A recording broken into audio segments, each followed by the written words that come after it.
And welcome. Chelsea 1, Everton 0. Chelsea go fourth until at least tomorrow, or at least Thursday, if I'm not mistaken. Aston Villa aren't playing until Friday, I think, when they play against... No. When do they next play? They've got a 12:30 kickoff on... Oh, no. They've already played their game. That's the thing. So we are now 3 points clear of Aston Villa with the same amount of games played. We are level on points, but ahead of Nottingham Forest on goal difference. And we are also a point ahead of Newcastle. They have Ipswich next. And that is later today. We got over the line. We got over the line. It's another one of those games that we were... in hindsight, we had a control over the game, but it's always squeaky bum time when we play these types of games. We allowed Everton to attack. We defended well, and we got all 3 points. Robert Sanchez, without a shadow of a doubt, the man of the match today. He made some absolutely crucial saves, to say the least. And as a result, Chelsea come away with all 3 points, mostly down to him. The goal from Nicholas Jackson, fantastic. Great turn, great shot, and something that we needed to see more of this season for sure, is not just from Nicholas Jackson, but as a whole, more shooting from outside of the box, because we've seen it countless times. We've seen it a couple of times from Sancho. We've seen it from Madueke. We've seen it from Neto. We've seen it from now Nicholas Jackson, Palmer.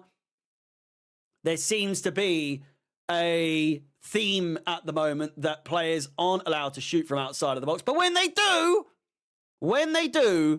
it always ends up coming up Millhouse with the goal. And what an important goal it was.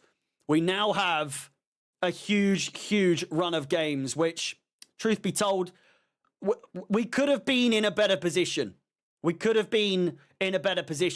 have, without the draws against Ipswich and against Brentford, we could have had an extra 4 points. We could have been up to 64 points now. 3 points clear of Manchester City would have been absolutely perfect. We're now level on games played with Manchester City, who are just a point ahead of us. So it's doable. Is it possible? Yeah, I suppose. Is it improbable? Yes, I would say. I really do think that this Chelsea side need as much momentum as possible coming into this final 4 games.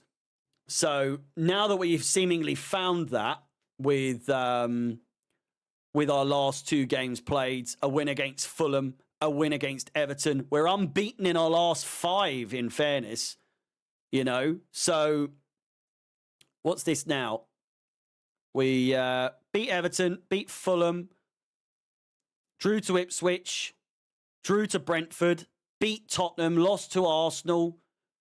We're in a decent run. We're in as good a run of form right now that you would like to be in coming into these final games. Those last 2 games, Fulham and Everton today, you couldn't really have asked for too much more. I just hope we don't end up really regretting not beating Brentford and Ipswich. Really valuable points. As I said, 4 points would have easily taken us within just 5 points in our last 4 games to get a Champions League spot. They've said 69 points really is now what you're going to be wanting, what you're going to be needing in order to have as a bare minimum to get Champions League football.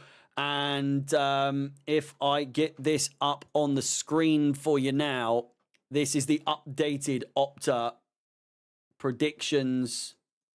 If I can do this, will it work? It will, thank God. Here we see that these are the points up for grabs now. Chelsea in 6th. We've been in 6th now for the last couple of games. Aston Villa dropping points, of course. 65. 65 and realistically 69 points is looking to be what the maximum is available. So looking at this, 67, 68 points, 69 is absolutely the points that you're going to need to almost guarantee that you're getting Champions League football next season.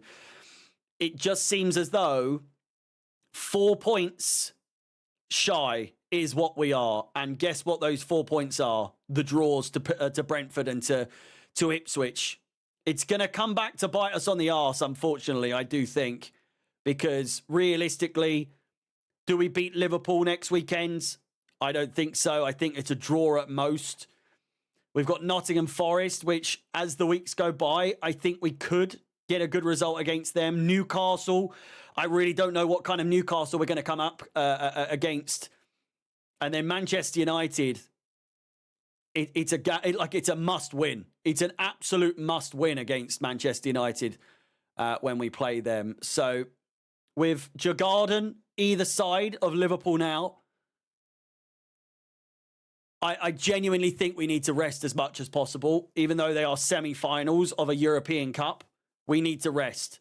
We absolutely need to rest players and guarantee that we get as close to 69 points as possible. You know? Like I said, looking at the... I mean, this now needs updating, but looking at these final fixtures, obviously just beaten Everton at home now. We still have a maximum points of 72, so nothing there changes. But Man City with Wolves, Southampton, Bournemouth and Fulham is almost a guaranteed Champions League spot for them. Nottingham Forest with Brentford, Palace, Leicester and West Ham seems to be definitely going in their favour with a game against us on the final day. It seems as though that last day is going to have a massive, massive implication. And to me, will 100% be the biggest game of the day if both Chelsea and Nottingham Forest keep up with the pace. Newcastle with Ipswich, Brighton, Chelsea, Arsenal and Everton. It's a bit of this, bit of that. It could go either way. But I do think that they'll be safe as well. Realistically, we need Nottingham Forest and Aston Villa to drop points significantly in the build-up. And rest assured, I will be bringing you coverage of virtually every single one of the games that you've seen on the screen just there. But again, brilliant result for Chelsea. I've hit 11,000 subscribers, so thank you very much for that. It's a fantastic weekend. Fantastic start to the weekend. Please do like the stream. Subscribe if you haven't done so already and hit the bell notification to notify yourself of when I go live next. I will be live tomorrow for the Liverpool-Tottenham game, as well as Nottingham Forest against Manchester City. It has been a successful weekend for us so far. Can we see a little bit more now with Newcastle potentially dropping points to Ipswich? It would be absolutely monumental if they do, and will help us a great, great deal. With that said, once again, thank you for liking, subscribing, all that good stuff. I will see you tomorrow for the 2 games, as I said. Thank you for watching. All the best. My name is Harry. Cheers.